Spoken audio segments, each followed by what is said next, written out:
Assalamualaikum warahmatullahi wabarakatuh to Dr. Naha and all my fellow classmates. Today we'll be presenting about our research paper about COVID-19, work from home, a regression study.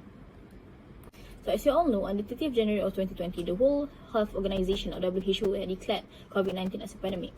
Consequently, on the 18th March of 2020, Malaysia had declared their first lockdown, which is their first movement control order or MCO.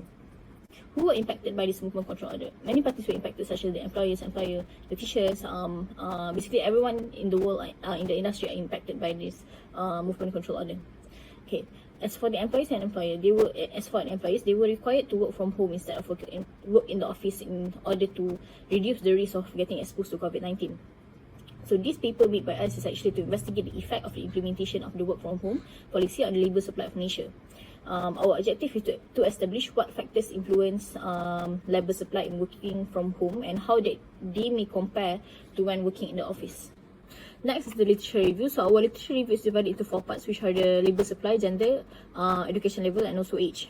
So from the review, we can conclude that income, age, education level, and gender in one way or another plays a significant role in the level of labour supply as a result of working from home. In many cases, the variables and their relationship with the level of labour hours work have shown at most marginal impacts. This is perhaps due to the fact that in-depth studies of the implications of working from home are only beginning to gain traction due to the sudden change of global labour conditions. This includes our literature itself. Okay, next is the research methodology. So our research started with the literature review, where we searched for articles in order to come up with hypothesis testing. So after we come up with the hypothesis testing, we run a survey which consists of 20 questions and distribute it between 3 weeks because the secondary data in Malaysia are scarce. So basically, we felt that there's a need to make a survey in order to collect the data. And after we collect the data and results, we run a multiple regression through the ordinary least squared method, and we analyze and regress the data using the RStudio in order to find the significant values and to come out with our final model. So now this is the respondents profile. It's divided into 4 parts, which are gender, age, education level, and also marital status. So as for gender, the majority of the respondents are female, which is 58%. And as for age, the majority respondents are between 20 to 29 years old.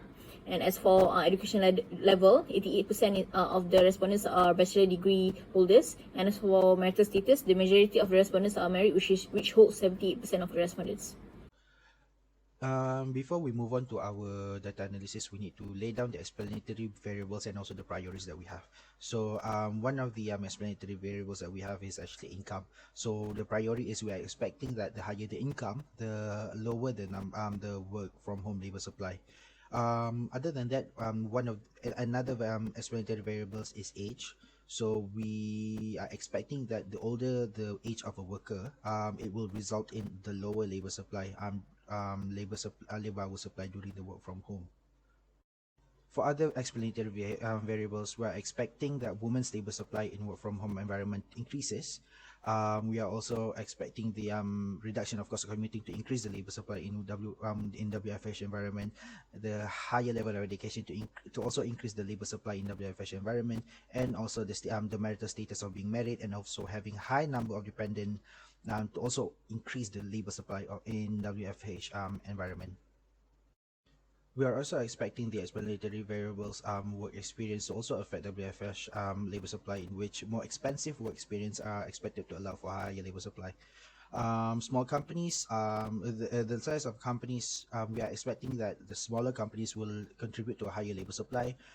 Migration, we are expecting for it to lower the labor supply in WFH settings, and also the more urbanized the person is, the more likely they are to contribute more in the labor supply in WFH settings. Next, we move on to analysis. Over here, we can see the graph of WFH versus WIO using gender as our factor. The result of the survey shows that in general, women are more likely to supply more hours in terms of labor hours during the work from home settings instead of work in office settings. The result of the survey doesn't really shows the relationship between salary and also the work from home labor supply. However, when we factor in age inside the with their salary, we can see a trend in which younger people will tend to work more, will tend to supply more hours when they are working from home instead of working from office. Next, we move on to the analysis of work from home versus dependency and marital status. On the graph, we can see that there are weak patterns between level supply and also the level of household dependency. However, when we factor in the marital status, we can see that people who are married and have high dependent will likely to work more hours in the work from home settings as compared to the single counterparts. And here you can see the regression output from our model. The estimates and also the t-value for both WF model and also the WIO model. And here you can see the regression output from our model. The estimates and also the t-value for both WF model and also the WIO model. In terms of the robustness of our models, we ran some tests and we found out that our model suffers from series correlation and also multi-collinearity. So in order to mitigate that, we decided that the regresses non-labor income and also management needs to be dropped from both models to rectify these issues.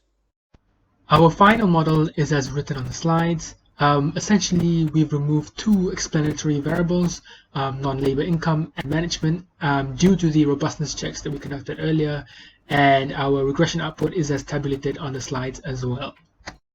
So with regards to our key findings, we've classified them into three different categories. The first is in the context of gender and family.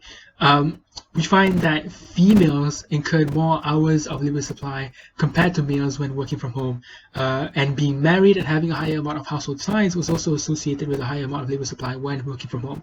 And to simply explain this is to do with the fact that if you're a woman and if you're a person who has a family, or if you're married and you have responsibilities, being able to work from home gives you that ability to decide on when you should do your office tasks or how you should attend your household chores. And that flexibility given means that they are able to allocate their times more efficiently between them.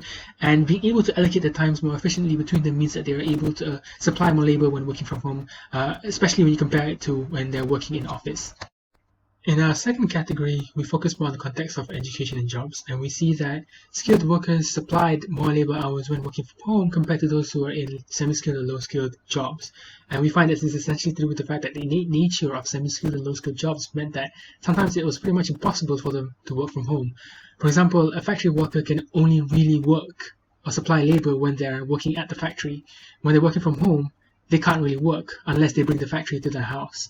We also see that being more educated was associated with a higher amount of labor supply, and we see that this is because if you're more educated, you're more likely to be placed in more high-skilled jobs, whereas if you're less educated, you're likely to work more in semi-skilled or low-skilled jobs. Working in SME surprisingly resulted in a low amount of labor supply, and when working from home, and we feel that this is essentially due to the fact that our SME data was populated with those who tended to be in the manufacturing or construction sector, hence they weren't really able to supply labor when working from home. And so in our final category, we focus more on the realms of commuting and migration, and we simply find that a higher amount of commuting time resulted in a higher amount of labor supplied when working from home. And this is simply to do with the fact that the commuting time saved therefore meant that they were able to use that time to do more productive work, such as their office tasks, and therefore be able to translate that into a higher amount of labor supply. We also find that our migration relationships are rather indifferent. This simply means that people still migrated to other states, even though that they're working from home to conduct a specific task. And there are two reasons we believe this is because. The first is because work from home orders were rather policy induced, which means that people were uncertain whether 2-3 months time they would still have to work from home, and therefore they still migrated to be safe.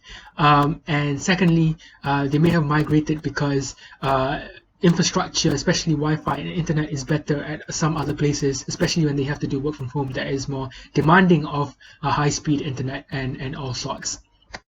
So to conclude, the following variables were found to have a positive relationship with labor supply when working from home, albeit they were mostly statistically insignificant. There were some shortfalls in our study. For example, we had a very small sample size, and our demographics were rather imbalanced, which means that sometimes the data tend to be more skewed or biased towards certain categories of variables. And the way we measured labor supply was not standardized. We just asked them how much they thought they had incurred labor hours in a given day, and there was no way we were able to verify this, whether it was correct or wrong. And to improve this, we think further research should be done at a more long-term horizon post COVID-19 and as well as during COVID-19 to see the differences.